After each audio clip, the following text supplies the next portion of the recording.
Topics to be covered. आज हम देखेंगे एक क्विक रिकैप मशीन लर्निंग का, जिसके अंदर हम देखेंगे कि सुपरवाइज्ड लर्निंग क्या होती है, रिग्रेशन क्या होती है। बेसिकली हम स्टडी करेंगे क्लासिफिकेशन को, टाइप्स ऑफ क्लासिफिकेशन को, लॉजिस्टिक रिग्रेशन है क्या, उसकी कुछ अजम्पशंस हैं, कुछ एग्जांपल्स देखेंगे, लॉजिस्टिक रिग्रेशन की इक्वेशन देखेंगे। हम ये देखेंगे कि हम लीनियर रिग्रेशन क्यों नहीं इस्तेमाल करें, हम लॉजिस्टिक रिग्रेशन क्यों यूज करें।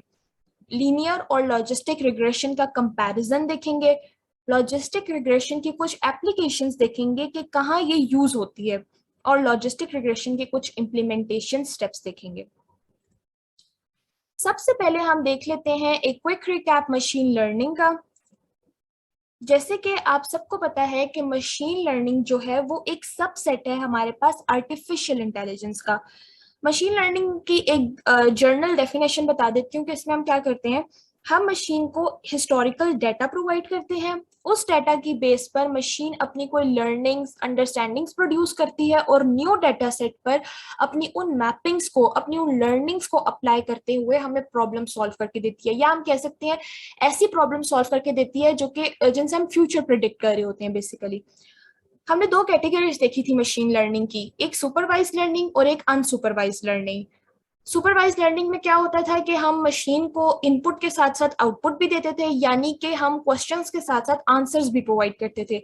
और अनसुपरवाइज्ड लर्निंग में हम मशीन को सिर्फ इनपुट दे देते थे या सिर्फ क्वेश्चंस दे देते थे, आंसर्स निकालना और उसका आउटपुट ढूंढना, फाइंड करना, लर्न करना और प्रोवाइड करना ये मशीन का काम होता था। वैसे हमने मशीन लर्निंग की दोनों कैटेगरीज को बहुत डिटेल में पिछली वीडियोस में देखा हुआ है कि अनसुपरवाइज्ड लर्निंग क्या होती है, क्लस्टरिंग क्या होती है, एसोसिएशन क्या होती है। लॉजिस्टिक रिग्रेशन के पॉइंट ऑफ व्यू से हमारा जो मेन फोकस रहेगा वो सुपरवाइज्ड लर्निंग में क्लासिफिकेशन पर रहेगा। तो हम आगे चलते हैं, हम सुपरवाइज्ड लर्निंग देखते हैं और क्लासिफिकेशन और रिग्रेशन देखते हैं। सुपरवाइज्ड लर्निंग हमारे पास क्या होता है। सुपरवाइज्ड लर्निंग में हम मशीन को क्वेश्चंस के साथ साथ आंसर्स भी प्रोवाइड करते हैं, या कह लें कि हम मशीन को इनपुट के साथ साथ आउटपुट भी प्रोवाइड करते हैं। ये बिल्कुल ऐसे ही है कि जैसे एक टीचर है, वो एक स्टूडेंट को ट्रेन कर रहा है एक एप्पल की पिक्चर दिखा करके ये एप्पल है। अब वो टीचर स्टूडेंट के दिमाग में ये चीज बार बार डाल रहा है, उसको ट्रेन कर रहा है कि ये एप्पल है। अब क्या होगा कि जब भी वो स्टूडेंट उस एप्पल की पिक्चर देखेगा या एप्पल देखेगा तो वो फौरन से प्रिडिक्ट कर लेगा कि ये एप्पल है। सुपरवाइज लर्निंग बिल्कुल यही है कि आप एक चीज को ट्रेन करी जा रहे हैं, ठीक है। आप मतलब जो क्वेश्चन दे रहे हैं आप साथ साथ उसका आंसर भी बता रहे हैं। टीचर बता रहा है कि ये एप्पल है, वो जस्ट पिक्चर दिखा के पूछ नहीं रहा कि क्या है, वो उसको साथ से ट्रेन कर रहा है कि ये एप्पल है। तभी स्टूडेंट जो है बाद में जब भी उस पिक्चर को या एप्पल को देखेगा तो वो फौरन प्रेडिक्ट कर लेगा कि ये हमारे पास एप्पल है। उसके बाद हम देखते हैं कि रिग्रेशन क्या है। रिग्रेशन जो है वो हमारे पास एक प्रिडिक्टिव मॉडलिंग टेक्निक है। इसमें हम क्या करते हैं, बेसिकली ये हमें एस्टिमेट करके बताता है या हमें जो है ये बताता है कि एक इंडिपेंडेंट और डिपेंडेंट वेरिएबल के दरमियान क्या रिलेशन है, ठीक है। और हम ये देखते हैं कि रिग्रेशन जो है वो हमेशा कॉन्टिन्यूस स्केल पर काम करते हैं, जिनकी वैल्यूज हमारे पास कॉन्टिन्यूस होती हैं। जैसे कि कुछ एग्जांपल्स यहाँ पर दी हुई हैं कि अगर हम कहते हैं the price of a house, एक घर की कीमत क्या है, तो जाहिर है वो कुछ न्यूमेरिकल वैल्यूज ही होंगी, 2 लाख, 3 लाख, 4 लाख, इस तरह की कोई फिगर होगी।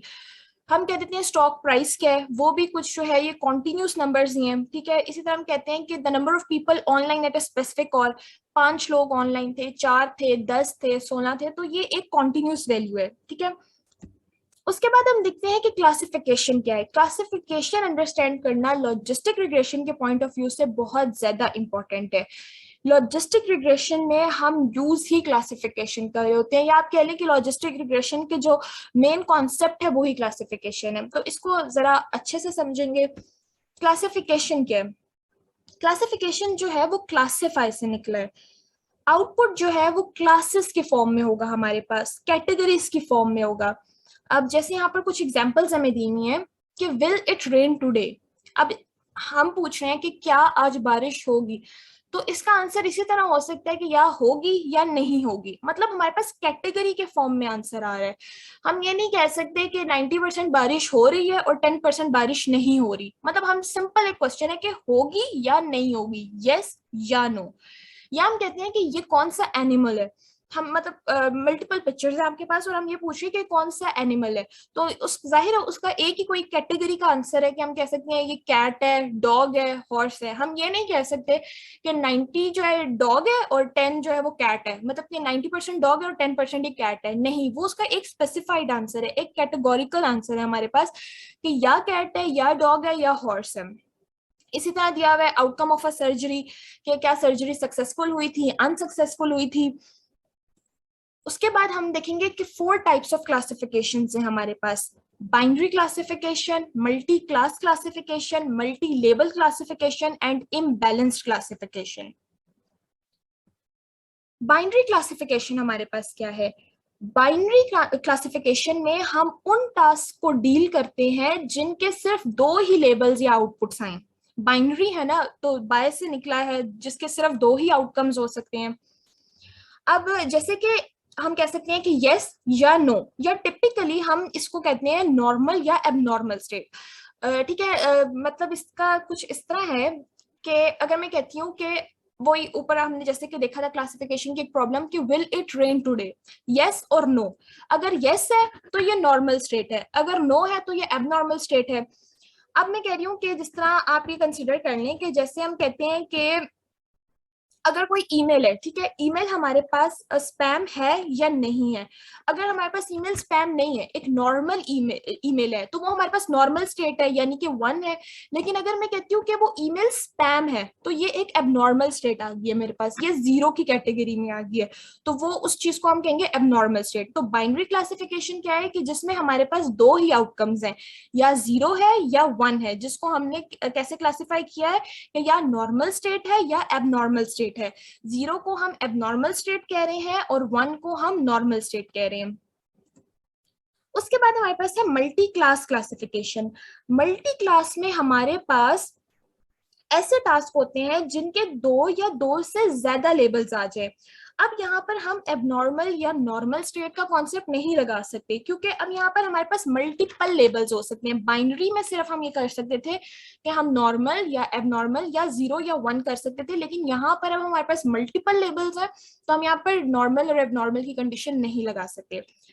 इसकी एग्जांपल कुछ ऐसे है कि जैसे हमें कोई इमेज क्लासिफिकेशन मॉडल बनाना है, ठीक है, तो उसमें क्या होगा कि हम मल्टीपल इमेजेस देंगे एज एन इनपुट, मशीन उसको मल्टीपल क्लासेस में क्लासिफाई कर देगी। अब मैंने मशीन को मल्टीपल इमेजेस दी हैं, कैट की, डॉग की, हॉर्स की, तो मशीन क्या करेगी? अब ये तो नहीं करेगी कि सब पर कैट या डॉग लगा देगी। अब जो हॉर्स है उसको वो आइडेंटिफाई करेगी कि हॉर्स है, जो कैट है उसको वो आइडेंटिफाई करेगी कि ये कैट है, जो डॉग होंगे उनको वो आइडेंटिफाई करेगी ये डॉग है। अब जिस तरह इसमें एक और जो कॉन्सेप्ट है वो ये है कि अब जिस तरह मैं एक फ्रूट का डेटा सेट दे देती हूँ, ठीक है, तो अब उसमें क्या होगा, हम ये नहीं कहेंगे कि फ्रूट नॉर्मल है या एबनॉर्मल है। अब मल्टीपल फ्रूट्स के लेबल्स आ जाएंगे कि एप्पल है, मैंगो है, स्ट्रॉबेरी है, एक्सेट्रा एक्सेट्रा। मेन पॉइंट इसका ये था कि जो भी फ्रूट है उसका लेबल एक टाइम पर एक ही हो सकता है, यानी या तो वो एप्पल होगा या मैंगो होगा।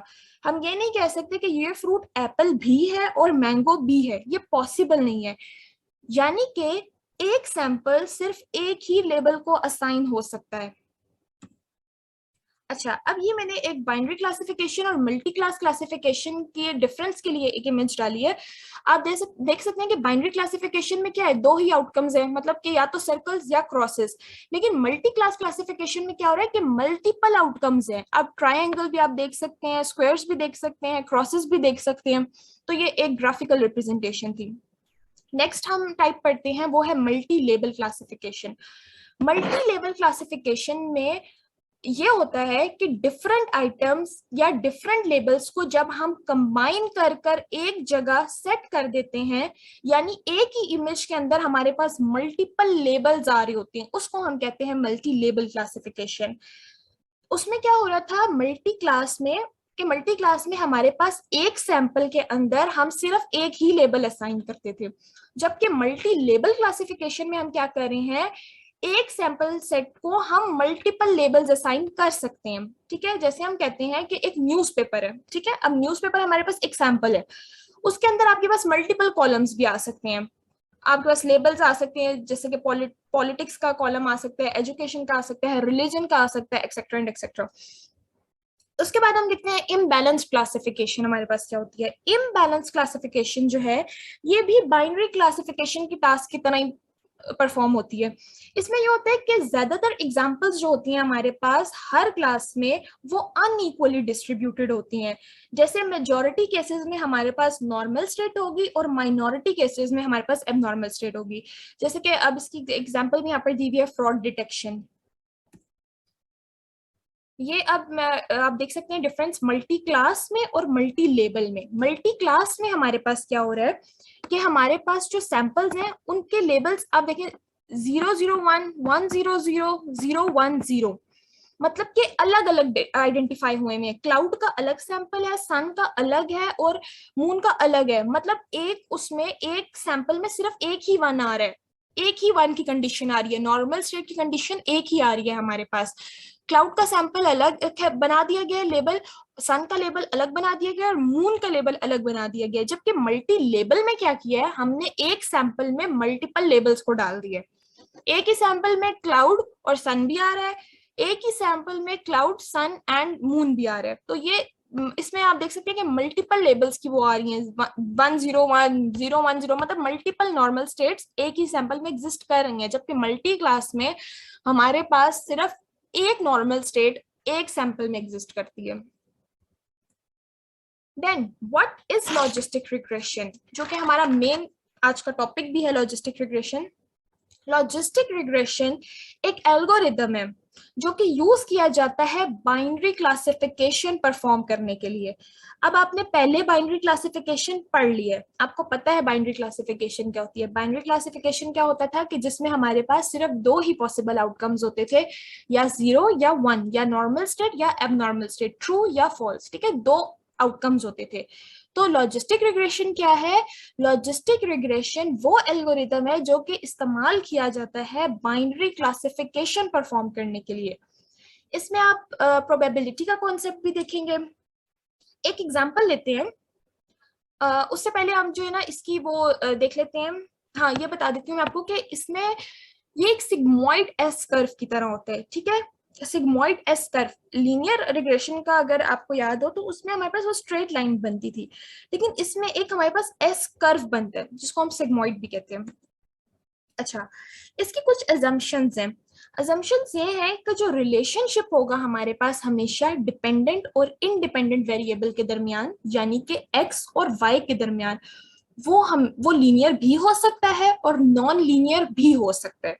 ये कंपल्सरी नहीं है, जबकि हमने लीनियर रिग्रेशन में ये देखा था कि जो हमारे पास रिलेशनशिप होगा डिपेंडेंट और इंडिपेंडेंट के दरमियान वो हमेशा लीनियर होगा। यहाँ पर कुछ भी हो सकता है।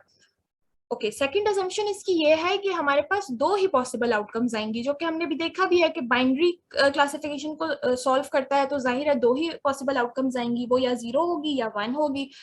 उसके बाद ये है कि इंडिपेंडेंट वेरिएबल जो है वो रिलेटेड होगा लॉग ऑड्स। लॉग ऑड्स जो है ये आप आगे देखेंगे जब हम लॉजिस्टिक रिग्रेशन की इक्वेशन लिखेंगे, वहां पर ये लॉग ऑड्स का कॉन्सेप्ट आता है। वैसे तो हमें पाइथन में जो है जरूरत नहीं है कि हम पूरी उस इक्वेशन को सॉल्व करके लाएं, वो आपके लिए कॉम्प्लेक्स हो जाएगा। लेकिन फिर भी अगर आप देखना चाहते हैं तो आप देख सकते हैं। पाइथन में है कि बेसिकली हम जस्ट लाइब्रेरी इंपोर्ट कर देते हैं तो हमारे पास इक्वेशन आ जाती है। तो लॉग ऑड्स का जो कॉन्सेप्ट है वो लॉजिस्टिक रिग्रेशन इक्वेशन में यूज होता है। उसके बाद ये है कि हमारे पास जो डाटा सेट होना चाहिए ना वो बड़ा होना चाहिए। स्मॉल डाटा सेट का क्या होगा कि अगर हमारे पास डाटा सेट है मतलब कि 100 लोगों का है या 50 लोगों का है, तो उसमें क्या होता है कि एक डाटा सेट में हमारे पास कुछ नल वैल्यूज भी होती हैं, कुछ ऐसी वैल्यूज भी होती हैं जो कि हमारे लिए अननेसेसरी होती हैं। तो आगे ही अगर आपका डाटा सेट स्मॉल है, उसमें कुछ ऐसी वैल्यूज भी हैं जो आपके काम की नहीं है, तो वो डाटा सेट भी आपके काम का नहीं है। तो जितना अच्छा आपके पास सैंपल साइज होगा, जितना अच्छा आपके पास डाटा सेट होगा, आप उसमें ज्यादा वैरायटी के साथ अपनी फंक्शनैलिटीज को परफॉर्म कर सकेंगे। ओके, अब लॉजिस्टिक रिग्रेशन जैसे कि आपने देख लिया कि ये बाइनरी क्लासिफिकेशन के टास्क को सॉल्व करता है। ये एक एल्गोरिथम है, ठीक है, एल्गोरिथम है जो कि बाइनरी क्लासिफिकेशन के टास्क को सॉल्व करता है। और बाइनरी क्लासिफिकेशन क्या थी कि जिसके दो ही पॉसिबल आउटकम्स हो सकते थे, एक ट्रू एक फॉल्स, यानी 0 या 1, नॉर्मल या एबनॉर्मल। ओके, अब एक एग्जांपल लेते हैं कि काफी टाइम से आपने अपनी कार की सर्विस नहीं करवाई और अब आप ये सोच रहे हैं कि कहीं फ्यूचर में खराब तो नहीं हो जाएगी। तो ये अब आप देखें, आप ये सोच रहे हैं कि will my car break down, आपकी कार क्या खराब होगी या नहीं होगी। तो ये क्या है, एक क्लासिफिकेशन का प्रॉब्लम है, खराब होगी या नहीं होगी, यस और नो। ठीक है, अब इसमें आप ये तो नहीं कह सकते कि जी 10% खराब होगी और 90% ठीक रहेगी, मतलब इसका कोई ये वैलिड आंसर बन नहीं रहा। आप मतलब यही सोचें कि आपने काफी टाइम से सर्विस नहीं करवाई थी, तो फ्यूचर में आपकी कार खराब या तो होगी या नहीं होगी। ओके, अब इस प्रोबेबिलिटी को हम कैसे फाइंड आउट करेंगे। अगर एक्स और वाई एक्सेस के अगेंस्ट डाटा हम इस तरह प्लॉट करें कि आप देखें एक्स एक्सिस पे हमारे पास आ रहे हैं ईयर्स सिंस सर्विस, कितने साल हो गए हैं कि हमने सर्विस नहीं करवाई, और यहाँ पर हमारे पास प्रोबेबिलिटी है। और आपको इतना पता है कि प्रोबेबिलिटी जो है हमारे पास हमेशा 0 to 1 के बीच में होती है, ना 0 से नीचे होती है ना 1 से ऊपर होती है। प्रोबेबिलिटी हमेशा जो है हम वो 0 to 1 की रेंज में ही फाइंड करते हैं। तो अब क्या हो रहा है कि हमने ग्राफ प्लॉट किया हुआ है। अब ये डाटा सिर्फ एक कार का नहीं है, ये सेवरल कार्स यूजर से डाटा कलेक्ट किया ताकि हम ये फिगर आउट कर सकें कि अगर इतने साल तक गाड़ी की सर्विस नहीं कराई तो वो आगे क्या खराब होगी या नहीं होगी, इसकी प्रोबेबिलिटी क्या है। अच्छा, अब एक चीज नोट करें आप कि जैसे जैसे नंबर ऑफ ईयर्स इंक्रीज हो रहे हैं, पहले ईयर 1 था, इसके आप अगेंस्ट प्रोबेबिलिटी अगर देखें तो 0.20 के करीब करीब आ रही है। ईयर 2, ईयर 3, 4, 5 एंड 6, जैसे जैसे जो है वो नंबर ऑफ ईयर्स इंक्रीज हो रहे हैं, प्रोबेबिलिटी भी बढ़ रही है। कार मतलब चांसेस बढ़ रहे हैं कि कार जो है वो खराब हो जाएगी। अब हम देखते हैं कि लॉजिस्टिक रिग्रेशन के अकॉर्डिंग ये कर्व हमारा कैसे बना है। ठीक है, मतलब ये लॉजिस्टिक रिग्रेशन एक मैंने आपको बताया था कि लॉजिस्टिक रिग्रेशन में हमारे पास एस कर्व बनता है जिसको हम सिग्मॉइड भी कहते हैं। तो ये कैसे बना है, ओके ये ऐसे बने हमारे पास कि अब आप देखिए logistic regression years in service हमने एक्स एक्सिस पे ले लिया, प्रोबेबिलिटी हमने ले ली अपनी वाई एक्सिस पे। लॉजिस्टिक रिग्रेशन जब हम अप्लाई करते हैं या उसका ग्राफ बनाते हैं, हम हमेशा अपने पास एक थ्रेशोल्ड वैल्यू सेट कर लेते हैं। ठीक है, थ्रेशोल्ड मींस कि हम एक मार्क सेट कर लेते हैं। अब जैसे कि हमें पता है कि प्रोबेबिलिटी हमारे पास हमेशा 0 to 1 के बीच में होगी, तो हम यूजुअली जो अपना थ्रेशोल्ड सेट करते हैं वो 0.5 पे सेट कर लेते हैं। मिड आ जाता है 0.5 में हमारे पास मिड होता है, तो हम उसको यूजुअली 0.5 पर ही सेट कर लेते हैं। अब आप देखें, अगर आप इस थ्रेशोल्ड वैल्यू से नीचे देखें, 0.5 से अगर आप नीचे देखें, जैसे कि आपको 0.29 पर एक पॉइंट नजर आ रहा है, इसका मतलब है कि कार खराब नहीं होगी। जाहिर है अगर ईयर्स बढ़ रहे हैं तो प्रोबेबिलिटी बढ़ रही है कार खराब होने की, लेकिन अगर आप 0.5 से नीचे देखेंगे तो आपको यही आउटकम मिलेगा कि आपकी कार जो है खराब नहीं होगी। लेकिन अगर आप 0.5 से ऊपर देखें, यहाँ पर आप 0.90 पर अगर देखें, तो ये आपको जो ग्रीन पॉइंट है वो ये बता रहा है कि आपकी कार खराब हो जाएगी। इस तरह लॉजिस्टिक रिग्रेशन काम करता है कि आपने एक थ्रेशोल्ड वैल्यू सेट कर दी है, आपको पता है कि प्रोबेबिलिटी हमेशा 0 to 1 के बीच में होगी, एक मीडियोकर वैल्यू मिडिल वैल्यू आपने सेट कर दी है। अब उस वैल्यू से जो थ्रेशोल्ड आपने सेट किया है उससे अगर आपका ग्राफ नीचे को आ रहा है तो जाहिर है आपकी जो प्रोबेबिलिटी है वो नो है, कि मतलब वो 0 है। लेकिन अगर उससे ऊपर को आ रहा है तो आपकी वो प्रोबेबिलिटी 1 है, यानी कि खराब होगी। अगर ऊपर आ रही है वैल्यू, थ्रेशोल्ड वैल्यू से ऊपर आ रही है, तो यानी आपकी कार खराब होगी, ब्रेक डाउन होगी। लेकिन अगर आपकी वैल्यू 0.5 से नीचे आ रही है तो आपकी कार खराब नहीं होगी। अच्छा, अब लॉजिस्टिक रिग्रेशन की ये एक इक्वेशन है। लॉजिस्टिक रिग्रेशन को की जो इक्वेशन है इसको हमने डिराइव किया है सिंपल स्ट्रेट लाइन इक्वेशन से। अब आपको स्ट्रेट लाइन इक्वेशन याद होगी, वो क्या थी, y is equals to mx plus c, जहां पर हम बहुत सिंपल सी इंटरसेप्ट और स्लोप का कॉन्सेप्ट देखा था हमने। इसी इक्वेशन को मॉडिफाई करके हमने लॉजिस्टिक रिग्रेशन इक्वेशन डिराइव की है, जो कि ये है हमारे पास log p over 1 minus P and आगे b1x1, बेसिकली ये m1x1 ही है जिसको b1x1 लिखा हुआ है। और आप लॉजिस्टिक रिग्रेशन जो सिंपल लीनियर रिग्रेशन थी हमारे पास, उसमें क्या होता था कि हमारी जो वैल्यू थी वो रेंज करती थी -इंफिनिटी टू पॉजिटिव इंफिनिटी, मतलब कहीं से भी लेकर आप कहीं तक भी वैल्यू ला सकते थे। जबकि लॉजिस्टिक रिग्रेशन में क्या है कि आपकी जो वैल्यू है वो सिर्फ 0 to 1 के दरमियान ही आएगी, तो इसी वजह से हमने ये लीनियर इक्वेशन जो है वो इस्तेमाल नहीं की, बल्कि इसको मॉडिफाई करके हमने ये एक इक्वेशन बनाई है जो कि लॉजिस्टिक रिग्रेशन की इक्वेशन है। अब ये इक्वेशन डिराइव कैसे हुई है ये अगर आप देखना चाहें तो आप सर्च कर सकते हैं, बट हमें इसकी जरूरत नहीं है कि हम इतनी डिटेल में जाएं कि ये इक्वेशन डिराइव कैसे हुई है, क्योंकि पाइथन में हमारे पास ये एडवांटेज है कि हम डायरेक्ट लाइब्रेरी इंपोर्ट करके या डायरेक्ट फंक्शन कॉल करके हम ये वाला जो फॉर्मूला है, ये इक्वेशन ये अप्लाई कर सकते हैं। Okay, why not linear regression. अब आप अगर अभी तक ये सोच रहे हैं कि वैसे तो आपको क्लियर हो जाना चाहिए कि हम क्यों लॉजिस्टिक रिग्रेशन यूज कर रहे हैं, लेकिन अगर आपको नहीं अभी तक क्लियर हो पाया या अभी तक आपके माइंड में कोई भी क्वेश्चन है कि लीनियर रिग्रेशन क्यों नहीं हमने यूज की, तो वो हम अभी देख लेते हैं। अब आप देखें कि दो ग्राफ्स हैं हमारे पास। एक ग्राफ आपको बताया गया है लीनियर रिग्रेशन का और दूसरा ग्राफ आपको बताया गया है लॉजिस्टिक रिग्रेशन का। लीनियर रिग्रेशन में क्या हो रहा था, आप देखिए सिंपल, आपके पास एक्स एक्सिस और वाई एक्सिस पर स्ट्रेट लाइन का ग्राफ बन रहा है। आपको नहीं पता चल रहा कि आपकी वैल्यू, आपके जो क्लासिफिकेशन प्रॉब्लम्स है आप वो यहाँ पर नहीं सॉल्व कर सकते। आप नहीं बता सकते कि आपकी वैल्यू 0 से 1 की रेंज में है या नहीं है, वो यस है या नो है। वो देखिए आपकी जो ये जो डॉटेड लाइन से, अगर आप देखें डॉटेड लाइन से ऊपर भी जा रही है, डॉटेड लाइन से नीचे भी आ रही है। आपके पास कोई थ्रेशोल्ड नहीं है, कोई बाउंड्री नहीं है। जबकि लॉजिस्टिक रिग्रेशन में अगर आप देखें तो आपके पास एक लिमिटेड कहने कैपेसिटी है, एक लिमिटेड आंसर आएगा आपके पास। आप क्लासिफिकेशन प्रॉब्लम को सॉल्व कर सकते हैं, आपको पता है कि आपका आंसर जो है वो 0 से 1 के दरमियान में ही आएगा, इसी रेंज में आपका आंसर आएगा। तो जब हमें ऐसे क्वेश्चन दे दिए जाते हैं कि जहां पर हमें सिंपल ये यस या नो में या बाइनरी आंसर्स जो हमें बताने होते हैं, वहां पर हम लीनियर रिग्रेशन इस्तेमाल नहीं कर सकते, वहां पर हम सिर्फ लॉजिस्टिक रिग्रेशन ही इस्तेमाल कर सकते हैं।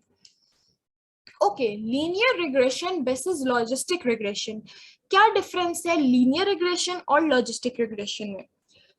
लीनियर रिग्रेशन में हमारे पास कॉन्टिन्यूअस वेरिएबल होता है, जबकि लॉजिस्टिक रिग्रेशन में हमारे पास कैटेगोरिकल वेरिएबल होता है।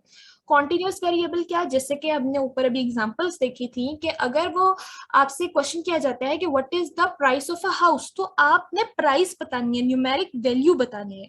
और कैटेगोरिकल वेरिएबल क्या होता है कि अगर आपसे सिंपल पूछा जाए कि विल इट रेन टुडे और नॉट, आपने सिर्फ यस या नो में आंसर देना, तो वो आपकी कैटेगरी है, ठीक है, आप एक कैटेगरी में आंसर दे रही हैं, लाइक आप कह सकते हैं स्ट्रिंग में आंसर दे रहे हैं। जबकि लीनियर रिग्रेशन में क्या है, आप नंबर न्यूमेरिक में आंसर दे रहे हैं। ओके, सेकंड डिफरेंस क्या है कि लीनियर रिग्रेशन यूज किया जाता है रिग्रेशन की प्रॉब्लम्स को सॉल्व करने के लिए। ये ऊपर वाली बात ही है कि आप रिग्रेशन में हम क्या कॉन्टिन्यूअस वैल्यूज को देखते थे, नंबर्स वाली वैल्यूज को देखते थे, तो ये रिग्रेशन की प्रॉब्लम्स को सॉल्व करने के लिए यूज किया जाता है। जबकि क्लासिफिकेशन प्रॉब्लम्स को सॉल्व करने के लिए हम लॉजिस्टिक रिग्रेशन को यूज करते हैं। और क्लासिफिकेशन क्या होती है, जिसमें हमारे पास कैटेगोरिकल फॉर्म में आंसर आता है। थर्ड डिफरेंस इसमें यह है कि लीनियर रिग्रेशन हमारे पास स्ट्रेट लाइन ग्राफ बनता है, जबकि लॉजिस्टिक रिग्रेशन हमारे पास एक एस कर्व ग्राफ बनता है, जिसको हम सिग्मॉइड भी कहते हैं। Okay, it estimates the dependent variable when there is a change in independent variable. अच्छा, लीनियर रिग्रेशन में हम क्या कर रहे होते हैं कि जब एक इंडिपेंडेंट वेरिएबल जो कि हमारे पास x होता है वो चेंज होता है, तो हम देखते हैं कि जो डिपेंडेंट वेरिएबल जो कि y था हमारे पास, उसमें क्या चेंज आता है। जबकि लॉजिस्टिक रिग्रेशन में हम जो है वो पॉसिबिलिटी या प्रोबेबिलिटी जो है वो कैलकुलेट करते हैं कि एक इवेंट के अकर होने के क्या क्या प्रोबेबिलिटी है, क्या पॉसिबिलिटी है कि क्या ये काम होगा या नहीं होगा। ओके, लॉजिस्टिक रिग्रेशन की एप्लीकेशंस या यूज केसेस के कहाँ ये इस्तेमाल होती है। Okay, weather prediction. Weather prediction सबसे पहले हम देख लेते हैं कि अब देखें लॉजिस्टिक रिग्रेशन से आप वेदर प्रेडिक्ट कर सकते हैं, आप बता सकते हैं, जैसे कि अभी हमने ऊपर काफी दफा ये एग्जांपल डिस्कस की है कि क्या बारिश होगी या नहीं होगी। लेकिन एक चीज आपने इसमें ध्यान रखनी है कि वेदर प्रेडिक्शन के लिए हम लीनियर रिग्रेशन का भी इस्तेमाल कर सकते हैं, यानी कि हम टेम्परेचर बता सकते हैं कि इतना टेम्परेचर है सेल्सियस, ये सब कुछ हम बता सकते हैं। तो वेदर प्रेडिक्शन के लिए हम दोनों चीजें इस्तेमाल कर सकते हैं, लीनियर भी कर सकते हैं और लॉजिस्टिक भी कर सकते हैं। ओके, सेकंड जो इसका यूज केस एप्लीकेशन है वो है क्लासिफिकेशन प्रॉब्लम्स को सॉल्व करने के लिए। जैसे कि यहाँ पर वर्टिब्रेट्स की एक इन्होंने दी हुई है पूरी लिस्ट, जैसे कि इसमें बर्ड है, फिश है, मैमल, रेप्टाइल, ये सब है। अब इसमें ये बता सकते हैं, लॉजिस्टिक रिलेशन के थ्रू हम ये बता सकते हैं कि कौन सी काइंड का वर्टिब्रेट है, मैमल है, फिश है, बर्ड है, क्या है, मतलब एक टैग वो दे देगा। अगर वो बर्ड की इमेज देखेगा तो वो उसको बर्ड का टैग दे देगा, फिश की इमेज देखेगा तो फिश का टैग दे देगा। तो ये भी कैटेगरी की फॉर्म में वो हमें आंसर दे रहे हैं। दूसरा, हम डिटरमाइन कर सकते हैं इलनेस। मतलब आप देखें, जो डॉक्टर है वो पेशेंट के मल्टीपल टेस्ट करेगा, शुगर, बीपी, व्हाटएवर, वो सारे टेस्ट करके वो ये बता सके, एक कंक्लूजन पर निकलेगा और वो ये बताएगा कि क्या ये पेशेंट बीमार है या नहीं है। ठीक है, मतलब वो उसकी इलनेस डिटरमाइन करेगा, इलनेस डिटेक्ट करेगा। तो यहाँ पर भी हमारे पास लॉजिस्टिक रिग्रेशन का कॉन्सेप्ट यूज होता है। पेशेंट सर्वाइवल, कि क्या ये पेशेंट जो है सरवाइव करेगा या नहीं करेगा। बेसिकली भी वही एग्जांपल है, वही कॉन्सेप्ट है कि आप जो है वो उसके ट्रॉमा स्कोर्स देखते हैं, उसकी इंजरी स्कोर्स देखते हैं, उसकी एज देखते हैं, उसके बाद एक आप फाइनल जो है कंक्लूजन निकालते हैं कि वो पेशेंट जो है वो सरवाइव करेगा या नहीं करेगा। ओके, लॉजिस्टिक रिग्रेशन के हमारे पास स्टेप्स हैं। बेसिकली जो लॉजिस्टिक रिग्रेशन के स्टेप्स हैं, ये वही स्टेप्स हैं जो हम रिग्रेशन स्टेप्स जिन्हें हम कहते हैं, कि कोई भी प्रॉब्लम सॉल्व करने के लिए हमें ये स्टेप्स परफॉर्म करने होते हैं, तभी हम जो है अपने एक डाटा को डिप्लॉय करने के स्टेट में आ सकते हैं। ओके, लॉजिस्टिक रिग्रेशन के जो स्टेप्स हैं वो ये हैं। सबसे पहला स्टेप होता है हमारे पास डाटा कलेक्ट करना। डाटा को हमने कलेक्ट किया, उसके बाद डाटा को एनालाइज करना, डाटा रैंगलिंग, डाटा की pre processing, cleaning, training and testing. Fourth step है हमारा, डाटा को पहले ट्रेन करते हैं, फिर उसको टेस्ट करते हैं, and fifth step is accuracy check. अब आगे हमने डिटेल में एक एक स्टेप को देखती है। ओके, फर्स्ट स्टेप था हमारे पास डाटा को कलेक्ट करना। डाटा कलेक्ट करना बेसिकली क्या होता है, आपने अपनी जो डोमेन है या आपने जो भी डाटा अपना रखना है, आपने वो कलेक्ट किया, उस डाटा के मुताबिक आपने अपनी लाइब्रेरीज जो भी हैं वो इंपोर्ट कर ली। ये आपका होता है डाटा कलेक्शन। ठीक है, आपने लाइब्रेरीज इंपोर्ट करनी, आपने अपने पास जो है वो डाटा सारा कलेक्ट करके रख लिया। एनालाइजिंग डाटा, एनालाइजिंग डाटा में हमारे पास क्या होता है कि हम डिफरेंट प्लॉट्स, ग्राफ्स जो है हम डिफरेंट ग्राफ्स को प्लॉट करते हैं, और फिर हम एनालाइज करते हैं कि अच्छा, लेट सपोज मैं कहती हूँ कि मैंने ये देखना है कि एक कार जो है वो ब्रेक डाउन हुई। ठीक है, एक कार ब्रेक डाउन हुई। अब वो जो कार ब्रेक डाउन हुई उसमें कितने लोग जो थे वो, अब जाहिर एक कार में ज्यादा से ज्यादा कितने आ सकते हैं, 3 या 4 लोग आ सकते हैं। तो मैं देखना चाह रही हूँ कि उसमें जो ज्यादा लोग थे वो मेल थे या फीमेल थे। तो मैं एक मेल और फीमेल का ग्राफ प्लॉट कर दूंगी। तो मैं क्या करूंगी, डाटा को एनालाइज कर रही हूँ, मतलब ग्राफ्स को प्लॉट करके मैं अपना डाटा देखना चाह रही हूँ। Okay, data wrangling, data wrangling हम कहते हैं डाटा की प्री प्रोसेसिंग को, डाटा की क्लीनिंग को। यानी कि आप अब देखें, मैंने आपको जैसे ऊपर एक एग्जांपल दी थी, बताया था कि अगर आपके पास एक डाटा सेट है, लाजमी नहीं है कि वो डाटा सेट आपके पास पूरा एक्यूरेट हो, प्योर डाटा सेट हो। उसके अंदर कुछ नल वैल्यूज भी हो सकती हैं, उसके अंदर कुछ अननेसेसरी वैल्यूज हो सकती हैं, कुछ रिपीटेड वैल्यूज हो सकती हैं जो कि आपके किसी काम की नहीं है।